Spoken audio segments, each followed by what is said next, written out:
Welcome to glamour talks और big boss के एक और मुनव्वर फारूकी स्पेशल एपिसोड के रिव्यू में आपका स्वागत है। आज का एपिसोड भी 100% मुनव्वर फारूकी के इर्द गिर्द ही घूमता रहा। सिर्फ और सिर्फ मुनव्वर फारूकी की बातें हुई आज के एपिसोड में। घर के अंदर फैमिली वीक 2 दिन पहले से स्टार्ट हो चुका है, परसों से स्टार्ट हो चुका है, पर मेकर्स ने आज अपना जो एपिसोड है उसका टाइटल भी अंकिता लोखंडे और उसकी माँ का रखा, थंबनेल भी वो बनाया, पर पूरा का पूरा एपिसोड मुनव्वर फारूकी के ऊपर ही रहा। इसका सिर्फ एक ही रीज़न है, क्योंकि मेकर्स को पता है कि हमें टीआरपी जो है वो सिर्फ और सिर्फ मुनव्वर फारूकी के नाम पे मिलती है। तो जितना ज़्यादा हो सके मुनव्वर फारूकी की स्टोरी को बेचो, उससे जितना भी भले ही उसकी बदनामी हो या उसके ऊपर कीचड़ उठे, उसकी पर्सनल लाइफ जिसका इस गेम से कोई लेना देना नहीं है, वो सारी बातें सामने आए। लेकिन मेकर्स को चाहिए कि बस मुनव्वर फारूकी की बातें होती रहे ताकि हमें टीआरपी मिलता रहे। तो ये बहुत ही चीप तरीका है टीआरपी लेने का। चाहते तो बिग बॉस वहाँ पे इंटरवीन करके, मुनव्वर फारूकी ने जब रात में कहा तभी इंटरवीन करके बोल सकते थे कि ये बाहर की बातें घर के अंदर क्यों हो रही है, आयशा खान बहुत बड़ा एक रूल ब्रेक कर रही है।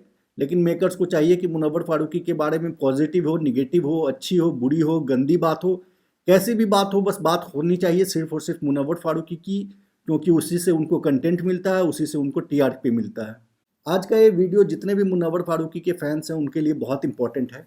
बहुत सारे लोगों के मन में काफ़ी सारे डाउट्स होंगे, सवाल होंगे आज के एपिसोड को देख के। हम इस वीडियो के माध्यम से एक एक जो एलिगेशन आयशा खान ने लगाए हैं मुनव्वर फारूकी पर, उन सब को एक्सपोज करने वाले हैं और एक एक चीज़ की क्लैरिटी देने की कोशिश करेंगे इस वीडियो में।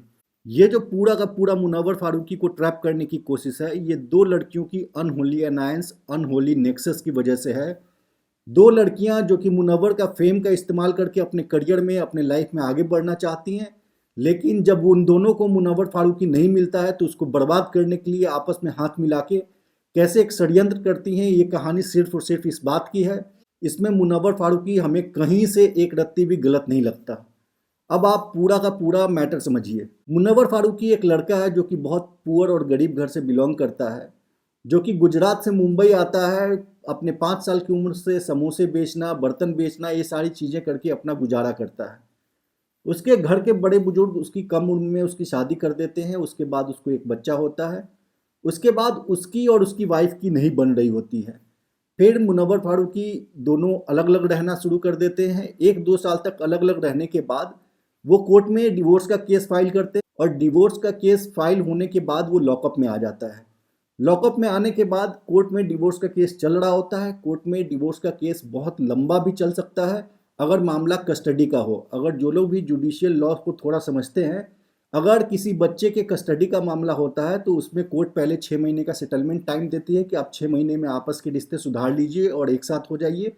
अगर फिर भी नहीं होता है, उसके बाद कोर्ट डिवोर्स ग्रांट करती है। डिवोर्स ग्रांट करने के बाद बच्चे की कस्टडी डिसाइड करती है कि वो माँ के पास रहेगा या बाप के पास रहेगा। ये जब कोर्ट का केस चल रहा था तो मुनव्वर फारूकी लॉकअप में होता है। वहाँ पे वो डे 1 से सबको एक्सप्लेन कर देता है कि उसकी बाहर एक गर्लफ्रेंड है। वो सबको इशारे देता है। उसके अंदर एक अंजलि अरोड़ा नाम की लड़की उसके लिए प्यार में पड़ती है। वो अंजलि को बिठा के समझाता है कि मेरी तरफ से ऐसा कुछ नहीं है, कुछ हो भी नहीं सकता, मेरा बाहर कोई है जो कि वेट कर रहा है। फिर भी वो लड़की उसके प्यार में पड़ते जाती है, जबकि वो लड़की भी बताती है कि आकाश नाम का एक लड़का बाहर उसका बॉयफ्रेंड है। तो यहाँ पे मुनव्वर फारूकी ने एक रत्ती उस लड़की से झूठ नहीं कहा था। फिर वो लड़की मुनव्वर फारूकी को गेम में धोखा देती है। धोखा देने के बाद उसको माँ बहन की गालियाँ देती है। ये सारी चीज़ें सुनने के बाद मुनव्वर उससे बाहर आने के बाद उससे कोई भी रिश्ता नहीं रखता। तो जब वो मुनव्वर फारूकी उससे कोई रिश्ता नहीं रखता और मुनव्वर फारूकी बाहर आने के बाद भी ज़्यादा पॉपुलर, ज़्यादा सक्सेसफुल, ज़्यादा प्रोजेक्ट्स उसको मिलने लगते हैं, तो वो लड़की को लगता है कि मुनव्वर मेरे हाथ से चला गया। तो वो लड़की मुनव्वर के बारे में उल्टा सीधा बोलना शुरू कर देती है। एक लड़की ये हो गई, और वो मुनव्वर के बारे में क्यों बुरा बोलते हैं ये आपको समझ में आ रहा होगा। दूसरी चीज़ ये कि आयशा खान ने ये कहा कि मुनव्वर फारूकी का तब तक डिवोर्स नहीं हुआ था जब तक वो लॉकअप में था। बात सही है, उसने कभी नहीं कहा कि डिवोर्स हो गया। लॉकअप में मुनव्वर ने क्लियरली बोला था कि मैटर अभी कोर्ट में है, इसलिए मैं ज़्यादा इस पर नहीं बोलूँगा। तो मैटर कोर्ट में था, कस्टडी का झगड़ा चल रहा था। कस्टडी का जब झगड़ा चल रहा था उसके बाद जो मुनव्वर फारूकी की एक्स वाइफ थी वो किसी और से शादी कर लेती है, किसी और आदमी से शादी कर लेती है, और उसके साथ बच्चे को मुनव्वर के पास पटक के चली जाती है और शादी करके अपने हस्बैंड के साथ रहने लगती है। जब कस्टडी गिव अप कर देती है और मुनव्वर फारूकी के पास कस्टडी आ जाती है, जो कि बिग बॉस स्टार्ट होने से 6 महीने पहले की बात है। जब मुनव्वर फारूकी का बच्चा उसके पास आ जाता है तो जो उसकी करंट गर्लफ्रेंड होती है नाजिला, वो उसको साफ-साफ कहती है कि तुम अपने बच्चे के साथ नहीं रह सकते, तुम अपने बेटे के साथ नहीं रह सकते, तुम अपने बेटे को बोर्डिंग स्कूल में डालो, अगर मेरे साथ रहना है तो तुम बच्चे को छोड़ना पड़ेगा, बच्चे के साथ तुम नहीं रह सकते। अब आप सोचिए कि किसी भी बाप के लिए अपने 5-6 साल के बच्चे को छोड़ना, ये डिसीजन कहाँ तक वैलिड है, कोई भी लड़की ऐसा डिमांड कैसे कर सकती है। इसके बाद में मुनव्वर फारूकी उस लड़की से बोलता है कि ये मैं नहीं कर सकता हूँ, तो वो लड़की ब्रेकअप करने का फैसला ले लेती है। अब ये जो लड़की नाजिला मुनव्वर से ब्रेकअप करने का फैसला करती है, वो उससे पहले भी मुनव्वर के साथ कई बार ब्रेकअप कर चुकी है और उस ब्रेकअप के दौरान जब भी ब्रेकअप हुआ है, मुनव्वर फारूकी ने आज इशारा करके बताया, वो 6 बार ऐसा हुआ है कि वो किसी और लड़के के साथ कहीं गई है हॉलिडे पे या कहीं पे भी किसी और लड़के के साथ वो एंगेज हुई है। ये जो 6 लड़कों के साथ या जितने भी लड़कों के साथ वो एंगेज हुई है, इसके बहुत सारे प्रूफ सोशल मीडिया पे हैं। उसकी खुद की एक फ्रेंड के साथ लाइव में वो आई थी और उसकी जो फ्रेंड है वो बताती है उसके बारे में कि ये कितने लड़कों के साथ कहाँ-कहाँ घूमने जाती है और बहुत सारे फोटोग्राफ्स इसके अवेलेबल है प्रूफ के तौर पे। जब ये 5-6 बार ये लड़की मुनव्वर के साथ भी चीट करती है, उस समय मुनव्वर भी ब्रेकअप का टाइम चल रहा होता था, तो वो अपनी तरफ से बताता है कि 2 लड़कियों के साथ उसने भी बातचीत स्टार्ट किया था। मुनव्वर का भी शॉर्ट टर्म रिलेशन 2 लड़कियों के साथ हुआ। अब ये दुनिया में एकदम कॉमन सी बात है, कितने सारे लोगों के रिश्ते बनते हैं, बिगड़ते हैं। एक बार किसी की शादी होने से पहले कितनी सारी गर्लफ्रेंड होती हैं, कितने सारे बॉयफ्रेंड होते हैं। ये बात आपको अंकिता लोखंडे भी कह चुकी हैं कि उसके भी बॉयफ्रेंड थे बहुत सारे। ये बात आपको विकी जैन भी कह चुका है कि उसकी भी 5 गर्लफ्रेंड थी, उसमें से 3 उसकी सीरियस थी। तो ये दुनिया का बहुत कॉमन सा चीज़ है। अगर आप 2013 का सीज़न याद करेंगे जिसमें सिद्धार्थ शुक्ला थे, उसमें सिद्धार्थ शुक्ला की 3 गर्लफ्रेंड्स थीं उसी सीज़न में। रश्मि देसाई उनकी गर्लफ्रेंड रह चुकी थी, कृष्णा की बहन उसकी गर्लफ्रेंड रह चुकी थी और एक और लड़की थी, वो कांटा लगा वाली जो एक्ट्रेस थी, वो उसकी गर्लफ्रेंड रह चुकी थी। लेकिन तीनों इस कदर इतने घटिया लेवल पर नहीं गिरे थे जितना कि ये आयशा खान गिर गई है, जिसके साथ मुनव्वर का कोई वैसा रिलेशनशिप भी नहीं थे। लड़की अपने मुंह से कह चुकी है कि मेरा कोई रिलेशनशिप इसके साथ नहीं था कमिटेड, एक नॉर्मल बातचीत स्टार्ट हुआ था सिर्फ और सिर्फ करीब 30-35 दिन का रिलेशनशिप था। 5 अक्टूबर से 10 दिन पहले से बातचीत उनकी बंद हो गई थी। सिर्फ 1-1.5 महीने के रिलेशनशिप के लिए ये इतना ड्रामा तमाशे कर रही है और उसका सिर्फ एक ही पर्पस था कि वो किसी तरह इस बिग बॉस शो में आ जाए और सस्ती उसको फेम मिल जाए। तो कोई भी उस लड़की की बात में दम है नहीं, इमोशन लेवल का कोई भी चीज़ उसका है नहीं। अगर वो था भी तो उसके लिए मुनव्वर फारूकी निकलता बाहर, उसको फ़ोन करती, उससे मिलती, अपनी जो भी बातें क्लियर करना था कर लेती। नेशनल चैनल पे आके ये सारी चीज़ें उछालना सिर्फ और सिर्फ एक चीज़ को एकदम कंफर्म करता है कि वो सिर्फ और सिर्फ फेम और लाइमलाइट के लिए शो में आई थी। इस बात को कहीं से भी डिनाई नहीं किया जा सकता। अब बात करते हैं मुनव्वर और नाजिला की ही, जो अभी हम कर रहे थे। मुनव्वर का बेटा आता है, नाजिला ब्रेकअप कर लेती है, लेकिन वो लड़की बार बार ब्रेकअप में ये धमकी देती है कि अगर तुमने मेरे साथ ब्रेकअप की तो I will destroy your life, I will fuck your life, इस टाइप की बातें उसको कहती है। ये इनडायरेक्टली नहीं, क्लियर कट डायरेक्ट सेंस में एक ब्लैकमेलिंग होती है मुनव्वर के लिए, क्योंकि नाजिला उतनी बड़ी नोन फेस नहीं है और मुनव्वर फारूकी एक सेलिब्रिटी है, एक बहुत ही लव्ड फिगर है। तो इसकी वजह से वो मुनव्वर फारूकी को जितने भी आपस में बात चैट वैट, एक गर्लफ्रेंड और एक बॉयफ्रेंड के बीच में कितनी सारी बातें होती हैं, कितने सारे चैट होते हैं, कितने सारे वीडियो कॉल्स होते हैं, ये इसमें कौन सी दुनिया की अनयूजुअल बात है, एकदम से नॉर्मल चीज़ है। लेकिन वही चैट्स को अगर आप पब्लिक में, सोशल मीडिया पे और टीवी पे आप डाल के चलाएंगे तो आपको देख के गलत लगेगा, ये तो बहुत ही बड़ा कुछ गलत हो गया। लेकिन फैक्ट ये है कि एक गर्लफ्रेंड बॉयफ्रेंड आपस में जब रिलेशनशिप में होते हैं, दुनिया भर की बातें चैट पे, वीडियो कॉल पे, फ़ोन पे करते हैं। इसमें कहीं से कुछ अननेचुरल, अनइथिकल और इतनी कोई पाप वाली चीज़ बिल्कुल भी नहीं है, जितना कि अगर आप उसी चीज़ को टीवी पे देखेंगे तो आपको लगेगा। तो ये नाजिला उसको ब्लैकमेल करती है, उस ब्लैकमेल के डर से उसके साथ वो रहता है काफ़ी, और एक 3 साल का रिलेशनशिप होता है कि इमोशनल आदमी के अंदर भी नहीं समझ पाता कि मुझे इसके साथ रहना है या नहीं रहना है। ये एक बहुत ही नेचुरल ह्यूमन इमोशन है, एक नेचुरल ह्यूमन इमोशन का एक कॉम्प्लिकेशन है, जिसको कि जब आप रिलेशनशिप में होते हैं और वो कोई आदमी आपके आसपास रहता है तो कॉम्प्लिकेशंस आपके माइंड में, आपके हार्ट में चलता रहता है। इसमें कहीं से कोई गलत नहीं है। उसके बाद जब नाजिला जो है बच्चे के कारण 6 महीने पहले ब्रेकअप कर लेती है, तब मुनव्वर फारूकी की 2 और लड़कियों से बातचीत, दोस्ती बढ़ती है थोड़ी, और उन 2 लड़कियों में एक होती है आयशा खान, जो लास्ट में आती है, जो सबसे लेट उसके साथ बातचीत होता है। और उस समय मुनव्वर फारूकी अपने बेटे के करियर को लेके और उसके फ्यूचर को लेके काफ़ी टेंस्ड होता है, क्योंकि उसको लगता है कि मैं अकेले अपने बेटे को हैंडल नहीं कर सकता, क्योंकि उसका बहुत ज़्यादा काम है और एक बच्चे को 5 साल के बच्चे को माँ की बहुत ज़्यादा ज़रूरत होती है। मुनव्वर फारूकी ने खुद 13 साल की उम्र में अपनी माँ को खो दिया था, तो उसको पता है कि एक माँ की क्या कीमत होती है एक बच्चे के लाइफ में। तो मुनव्वर फारूकी ये डिसाइड करता है अपने लाइफ में कि मुझे इस बच्चे के लिए एक माँ की ज़रूरत है, तो मैं अब कुछ भी है ना, इधर उधर कोई गर्लफ्रेंड वर्लफ्रेंड का चक्कर नहीं, अब मैं अपने लाइफ में किसी के साथ शादी करके सेटल होना चाहता हूँ। इस थॉट में कोई कहीं से एक रत्ती की भी गलती नहीं है, और इस चीज़ के लिए वो अपने फैमिली में डिस्कस करता है।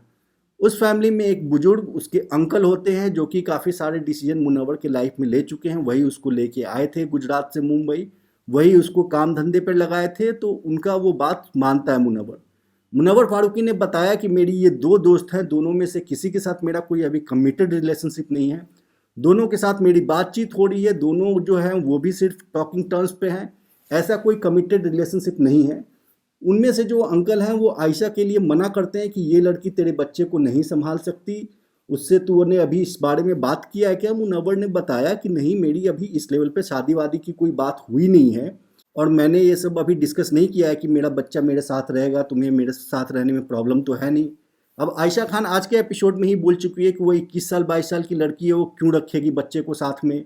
तो यहाँ से तो आयशा का क्लियर कट दिखता है कि वो मुनव्वर के बच्चे को अपना मान के या उसको पाल नहीं सकती या उसको अपने साथ नहीं रहने दे सकती।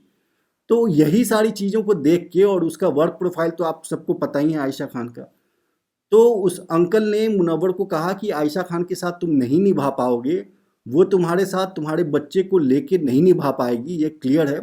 तो तुम जो दूसरी लड़की है उसको हम हाँ करके उससे तुम शादी कर सकते हो। ये बात हुई है सिर्फ, इसमें कोई रिश्ता नहीं गया, कोई प्रपोजल नहीं गया। लेकिन मुनव्वर फारूकी इस बात के लिए भी माफ़ी मांगने को तैयार है कि अगर ये बात करना, अगर ये सिर्फ और सिर्फ डिस्कस करना, अगर इसको रिश्ता माना जाता है कि रिश्ता किसी को भेजा गया है, तो मैं उसको भी मान के सॉरी मानने को तैयार हूँ। लेकिन यहाँ पे कोई गलत नहीं है। अगर आपके घर में भी, अगर आप अभी यंग हैं, जब आपकी शादी की बात चलेगी घर में, आपको अपनी गर्लफ्रेंड से भी शादी की बात होगी, तो आपके जो बड़े बुजुर्ग घर के हैं, या तो उसके लिए आपको हाँ बोलेंगे या ना बोलेंगे या अपनी सजेशन देंगे। उस पर अगर आपको सही लगेगा तो आप उस पर अमल करेंगे, अगर सही नहीं लगेगा तो आप उस पर अमल नहीं करेंगे। बहुत बार ऐसा लाइफ में होता है कि आप जब या तो एक अरेंज मैरिज करते हैं, उसमें भी आपको 4-5 लड़कियों को रिश्ते आते हैं लड़कों के लिए, उसमें फैमिली वाले डिसाइड करते हैं कौन अच्छा होगा कौन नहीं होगा। या अगर आप एक कमिटेड रिलेशनशिप में नहीं है, आपके साथ 3-4 लड़कियां दोस्त हैं जिससे कि आपकी अच्छी बॉन्डिंग है, आप किसी एक के साथ डिसाइड मन में सोचते हैं कि इनमें से किसी के साथ मैं शादी कर सकता हूं, आप घर वालों से डिस्कस करते हैं, घर वाले बोलते हैं कि हाँ ये लड़की ठीक है, तो उससे बात करके देख एक बार। मुनव्वर फारूकी के लाइफ में अभी बस ये वाला स्टेज था जिसमें वो अपने फैमिली में डिस्कस करता है कि ये 2 लड़कियां हैं, उसके बारे में मैं सोच रहा हूँ। लेकिन किसी को मुनव्वर ने कमिटमेंट नहीं दिया था, ना इन दोनों लड़कियों में से किसी ने मुनव्वर को कमिटमेंट किया था। तो ये बात एकदम क्लियर है कि मुनव्वर यहाँ पे भी कहीं गलत नहीं होता है। और मुनव्वर के जो अंकल होते हैं वो बताते हैं कि आयशा के साथ नहीं निभेगा। मुनव्वर भी सोचता है अपने अंदर, और उसको लगता है कि हाँ मैं इसके साथ, आयशा के साथ नहीं निभा सकता हूँ। तो 5 अक्टूबर से पहले ही आयशा को मुनव्वर मना कर देता है। आयशा जब आई थी तो उसने आर्काइव में ये बोला था कि मुनव्वर ने नहीं, मैंने अपनी तरफ से रिश्ता ख़त्म किया था। तो एनीवे, अगर आयशा कहती है मैंने अपनी तरफ से रिश्ता ख़त्म किया था, अब उल्टा वो कुछ और बोल रही हैं। किसी के तरफ से भी जब 5 अक्टूबर से 10 दिन पहले ही रिश्ता ख़त्म हो गया था और 26 अगस्त से स्टार्ट ही हुआ था, तो इसका मतलब करीब 42 से 45 दिन के आसपास का कुछ उनका रिश्ता था। इसमें उनको इतना मुनव्वर से लगाव हो गया था, इतना वो प्यार में पागल हो गई थी, तो फिर वो रिश्ता तोड़ती ही नहीं। और रिश्ता जब था नहीं इतना लगाव वाला, और घर में आके अपने मुंह से वो बोल चुकी हैं कि ना हम कमिटेड रिलेशनशिप में थे, लिव इन रिलेशनशिप तो दूर की बात है, हम एक रिलेशनशिप में भी नहीं थे। जब एक प्रॉपर रिलेशनशिप में थे ही नहीं, सिर्फ बातचीत के टर्म पे थे, तो इसका हाय तौबा अब ये क्यों मचा रही हैं? और हाय तौबा मचाने की ज़रूरत क्या थी? जब आपका कोई रिश्ता टूट गया, आज विकी की कोई एक एक्स गर्लफ्रेंड है, उसके बारे में विकी को पता चले कि जब उसके साथ वो बातचीत कर रहा था, जब उसकी गर्लफ्रेंड थी, तो उसकी शादी की कहीं और भी बात चल रही थी उसके घर में, तो क्या अब विकी जन चला जाएगा उस लड़की से एक्सप्लेनेशन मांगने के लिए? इसका कोई लॉजिक है? ये इंडियन फैमिलीज़ में कितना कॉमन चीज़ है कि एक लड़की जो है एक बॉयफ्रेंड के साथ एक रिलेशनशिप में रहती है, और एट द सेम टाइम उसके घर वाले उस लड़की को रिश्ते दिखा रहे होते हैं, वो लड़की मिल रही होती है लड़कों के साथ। ये कितना कॉमन चीज़ है आप बताओ। और इस चीज़ को इतना इशू बना देना कि जब मुनव्वर मेरे साथ बात करता था तो किसी और लड़की के साथ शादी के बारे में घर में उसकी बात चल रही थी। अरे उसके चाचा या उसके अंकल जो भी उसके बारे में शादी की बात कर रहे थे, तो हर घर में होता है यार, इसमें कौन सी नई बात है, इसमें कौन सी इतनी बड़ी बहुत बहुत तोप वाली चीज़ है। तो मुनव्वर फारूकी कहीं से कोई गलत नहीं होता है। लेकिन मुनव्वर फारूकी जब बिग बॉस 17 में आ जाता है, बिग बॉस 17 में आने के बाद भी पहले 8 हफ्ते जब गुजर जाते हैं, तब तक किसी को कुछ याद नहीं आता। इस आयशा खान को 8 हफ्ते बीत जाने तक नहीं लगता कि मुझे जाना चाहिए। जिस दिन मुनव्वर फारूकी फर्स्ट वीक में आया, तब वो नहीं जाती हैं कोई पॉडकास्ट करने। जब मुनव्वर फारूकी ने नाजिला का नाम सेकेंड वीक में बोला मनारा के सामने, तब आयशा खान को याद नहीं आया कि अब मुझे पॉडकास्ट करना चाहिए। लेकिन ये लड़की आयशा खान और नाजिला आपस में बात करते हैं, दोनों लड़कियां आपस में मिलती हैं, मिलके एक दूसरे की जितनी इन्फॉर्मेशन है वो शेयर करती हैं, एक प्लान बनाती हैं कि हम दोनों में से कोई एक घर के अंदर जाते हैं। नाजिला बहुत चालाकी से बैक स्टेप लेती है और आयशा खान को सारे सबूत के साथ कहती है कि तू जा घर के अंदर। एक पॉडकास्ट अरेंज होता है नाजिला खान का। नाजिला खान एक पॉडकास्ट में मुनव्वर पर एलिगेशन लगाती है। उसके बाद एक बड़ा पीआर एजेंसी को हायर किया जाता है, साइन किया जाता है। वो पीआर एजेंसी बिग बॉस से कांटेक्ट करता है, मेकर से कांटेक्ट करता है। और उसके बाद मेकर्स जो है वो पहले अंजलि अरोड़ा को बुलाना चाहते थे मुनव्वर का गेम को थोड़ा डाउन करने के लिए, ताकि अंकिता लोखंडे, मनारा चोपड़ा, इन सारे लोगों को कंपटीशन थोड़ा ऊपर उठ सके और मुनव्वर से compete कर पाए। तो मेकर्स देखते हैं कि ये अंजलि अरोड़ा से बेटर बेट है, ये अगर आयशा खान अंदर आएगी तो मुनव्वर के गेम पे और इम्पैक्ट पड़ेगा, हमें और मसाला मिलेगा और टीआरपी मिलेगा। तो वो आयशा खान को फाइनल करके अंदर लेके आ जाते हैं। और आयशा खान जब और सारी बातें घर के अंदर आके सारी बातें जब बोलती है, तब मेकर्स को समझ में आ जाता है कि ये लड़की तो गोली दे के आई है, ऐसा तो कुछ मैटर ही नहीं है जहां मुनव्वर फारूकी गलत है। उसके बाद फिर सलमान खान उसकी धज्जियां उड़ा के उसको एक्सपोज करते हैं।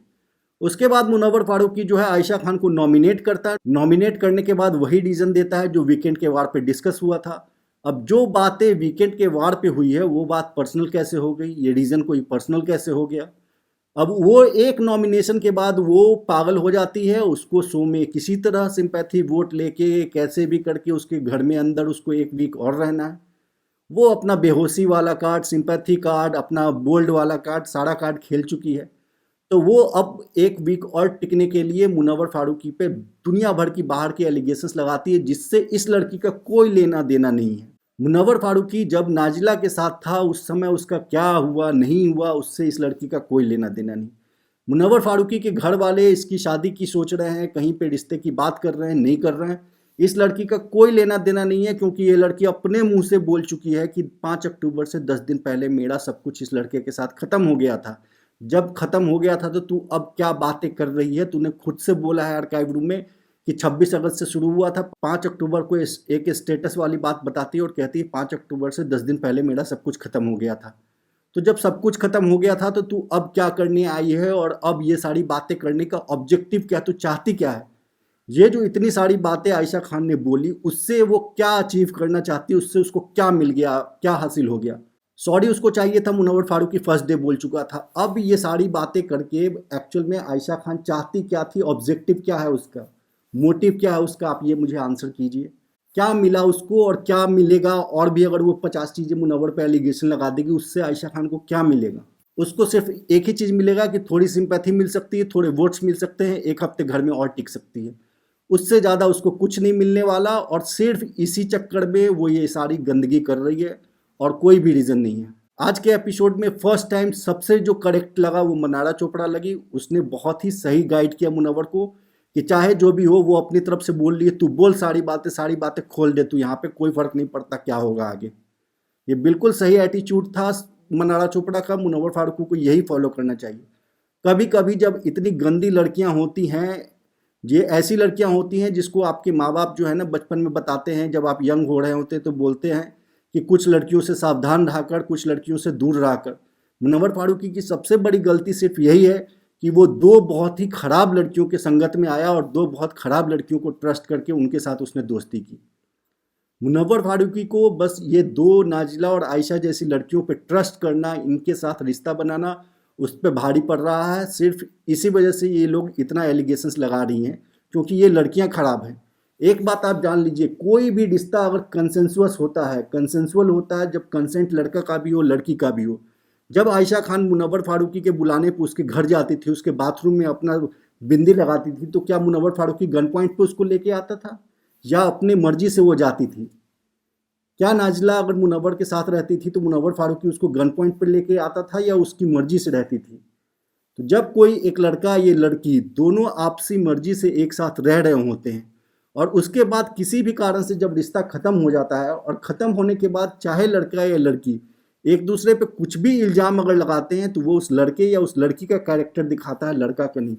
इस केस में ये आयशा खान को कैरेक्टरलेस हम कह सकते हैं, मुनव्वर फारूकी को नहीं, क्योंकि उसने कोई भी चीज़ें नहीं उछाली। उसी तरह अगर मुनव्वर फारूकी ये अपनी तरफ से उछालता है, शो में आने के बाद नाजिला का या आयशा का नाम लेके वो बोलता कि पता है मेरी एक गर्लफ्रेंड थी, उसने मेरा यूज़ किया, मेरे फेम का यूज़ किया, तो मुनव्वर फारूकी कैरेक्टरलेस कहा जाता। उसी तरह अगर मुनव्वर फारूकी ने कुछ नहीं कहा, कोई लड़की आके मुनव्वर फारूकी के बारे में बोल ली, उसने मेरे साथ ये किया वो किया, तो ये जो है कैरेक्टर दिखाता है उस लड़की का, मुनव्वर का नहीं। अगर आज ईशा के बारे में अभिषेक ये बोलता है कि वो मुझे चीट करके वहाँ होटल में जाती थी, ये करती थी वो करती थी, एक नेशनल टेलीविज़न पे जब ब्रेकअप हो चुका है, तो ये अभिषेक का कैरेक्टर दिखाता है, ईशा का नहीं। अगर ईशा ये बोलती है कि जब मेरे साथ वो था तो मुझे मारता था, ये करता था वो करता था, तो ये ईशा का कैरेक्टर दिखाता है, अभिषेक का नहीं। जब आप लोग रिलेशनशिप में थे, आपके बीच में जो हुआ, अब जब ख़त्म हो गया तो बात ख़त्म हो गई। अब आप उस चीज़ को नेशनल टेलीविज़न पे अपने एडवांटेज, अपने गेम के एडवांटेज के लिए आप यूज़ कर रहे हैं, तो वो आपका कैरेक्टर दिखाता है, सामने वाले का नहीं। तो इसीलिए अभी जो आयशा खान जितना भी कर रही है, मुनव्वर फारूकी ने बहुत सही कहा कि ये लड़की मुझे बदनाम करने के चक्कर में खुद बदनाम हो रही है। ये एकदम 100% फैक्ट है कि ये इस पूरे मामले में मुनव्वर फारूकी का कहीं से कोई गलती नहीं है। ये सारी के सारी जो छींटे मुनव्वर फारूकी पे फेंकने की कोशिश हो रही है ना, वो उल्टा आयशा पे पड़ रहे हैं, और ये आयशा का कैरेक्टर दिखाता है, मुनव्वर फारूकी का नहीं। वो कहते हैं ना कि आप किसी पे एक उंगली सामने पॉइंट करते हैं तो 3 उंगली आपकी तरफ ही होती है। तो वही बात है कि मुनव्वर फारूकी को एक्सपोज करने के चक्कर में ये लड़की आयशा खान ने अपने आप को एक्सपोज कर दिया कि वो कितनी फेम डिगर, फेम हंगरी लड़की है, कि सिर्फ सस्ती फेम के लिए मुनव्वर फारूकी का इस्तेमाल करके वो आ गई। अगर मुनव्वर फारूकी बिग बॉस 17 में नहीं होता और वो बाहर अभी होता, वो कितना भी प्रेस कॉन्फ्रेंस करते, क्या बिग बॉस उसको बुलाते? मुनव्वर फारूकी एक टीआरपी किंग है, पूरा शो अपने कंधे पर चला रहा है, सिर्फ उसका नाम लेके ही कोई अंदर आ सकता है, इसलिए उसका नाम लेके वो अंदर आ रही है। नहीं तो बिग बॉस क्या, बिग बॉस के सेट पे जो कुत्ता घूमता है वो भी नहीं पूछता है ऐसी लड़की को। सिर्फ और सिर्फ मुनव्वर फारूकी का नाम लेके ही वो यहाँ तक आ सकती थी, और वो इसी के चक्कर में मुनव्वर फारूकी का नाम लेके वो अंदर आई है। और अभी जहाँ उसको कुछ भी हासिल नहीं होने वाला है, सिर्फ और सिर्फ थोड़े सिंपैथी और वोट्स के कारण, वो मुनव्वर फारूकी के बारे में बाहर की चीज़ें ऐसी बोल रही हैं जिसमें 90% से ज़्यादा चीज़ें झूठ है, जिसमें 90% से ज़्यादा चीज़ें सिर्फ वन साइडेड स्टोरी है। मुनव्वर अपने मुंह से अभी भी 90% चीज़ें बोलने से रुक रहा है, क्योंकि वो आदमी एक जेंटलमैन है। और कभी कभी इस तरह की लड़कियों के सामने आपको अपनी जेंटलमैनशिप छोड़ के और सामने धज्जियाँ उड़ा के सारी जितना भी गंदगी होती है हो, लेकिन वो बोलनी चाहिए। लेकिन मुनव्वर फारूकी की अच्छाई है कि अभी भी वो है ना, ख्याल रख रहा है, तहजीब से और बहुत अदब से बात कर रहा है। तो उम्मीद है इस वीडियो के बाद आपको बहुत सारी चीज़ें समझ में आ गई होंगी। मुनव्वर फारूकी कहीं से कोई गलत नहीं है, और ये जब सारे के सारे जो तमाशा देखने के लिए पूरे घर वाले गैंग बना के, झुंड बना के उसके पीछे पड़ रहे हैं ना, कि हम मुनव्वर को खड़ा करेंगे और उससे सवाल करेंगे, ये सारे के सारे गीदड़ जितने भी झुंड बना के आ जाए, लेकिन एक अकेला सिर मुनव्वर फारूकी का मुकाबला नहीं कर सकते। और आज की ये जो गैंगअप थी मुनव्वर फारूकी के अगेंस्ट, ये पूरा इंश्योर कर देती है कि अब मुनव्वर फारूकी को कोई नहीं हरा सकता इस गेम में। चाहे अंदर घर के हो या घर के बाहर है, जितने चाहे भी लोग आपस में कोलैबोरेट कर लें, चाहे जितने भी फैंडम्स आपस में कोलैबोरेट करके वोटिंग करा लें मुनव्वर के अगेंस्ट, लेकिन मुनव्वर फारूकी को जो प्यार करने वाले लोग हैं, जो उसके फैंस हैं, वो सारे लोगों ने अब एक जिद बना लिया है। अब मुनव्वर फारूकी को एकदम हराना नामुमकिन है, चाहे आप दुनिया की कितना भी ताकत लगा लीजिए, कितने करोड़ों रुपए खर्च कर लीजिए, मुनव्वर फारूकी का अब जीतना तय है।